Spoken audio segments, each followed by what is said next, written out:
When you picture a gladiator, what do you see? A doomed man in a dusty arena, fighting to the death for a roaring crowd. That's the Hollywood version.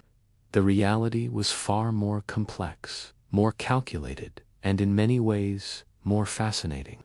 Forget the myths for a moment, and let's step into the real world of Rome's most famous fighters.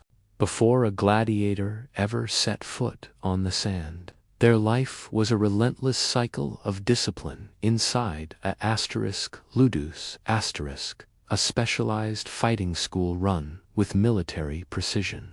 These were not just prisons, they were high-stakes training academies. Gladiators woke before the sun, their days filled with grueling hours of practice under the watchful eyes of former champions. Every block, every parry, every strike was repeated thousands of times until it became pure instinct. This wasn't mindless brawling, it was a science of combat. Each fighter was a specialist. You had the Murmillo asterisk, a walking fortress in heavy armor, wielding a massive shield and sword. Facing him might be the nimble Retiarius asterisk, armed only with a net and trident, relying on speed and cunning. Then there was the Threx asterisk, a fast attacker with a small shield and a curved dagger. These matchups weren't random, they were carefully designed for maximum spectacle. A deadly dance of contrasting styles that kept the audience on the edge of their seats. The goal wasn't just to win, but to put on a show. Now, let's talk about their diet. Forget the image of starved prisoners. Gladiators were valuable assets, and their owners, the Lanistae asterisk, invested heavily in them.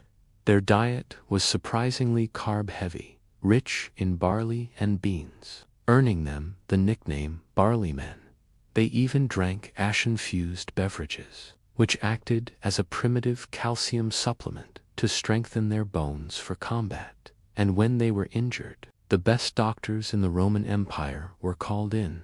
A dead gladiator was a massive financial loss, so keeping them alive and healthy was simply good business. This brings us to the biggest myth of all, that every fight ended in death. In reality, most didn't. Historians estimate that death occurred in only about 10 to 15% of matches, especially during the peak of the empire. The objective was to dominate your opponent, to force them into submission, not necessarily to kill them. When a gladiator was defeated, they would often raise a single finger, a plea for -mercy. The decision then fell to the sponsor of the games, who weighed the cost of replacing a skilled fighter against the reaction of the crowd. And that famous thumbs-down gesture for death. It's likely a much later invention, possibly from a 19th century painting. Roman sources are vague, but it seems a thumb hidden in the fist might have signified mercy, while a thumb pointed towards the throat was the true signal for the final blow. The crowd's roar, the fighter's reputation, and their performance in that very moment all factored into whether they would live to fight another day. Surviving gladiators could achieve a level of fame that rivaled modern rock stars. They were the superstars of their time. Roman women would scratch love poems dedicated to them on the walls of public buildings. Children played with gladiator action figures carved from clay. Even the sweat and oil scraped from a fighter's skin after a match was bottled and sold as a high-end beauty product, believed to be an aphrodisiac.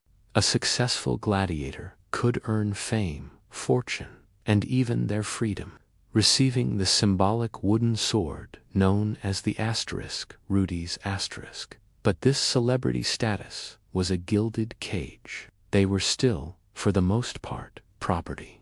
Their lives were controlled, their every move watched. Some, like the legendary Spartacus, chose rebellion, leading a revolt that shook the Roman Republic to its very core.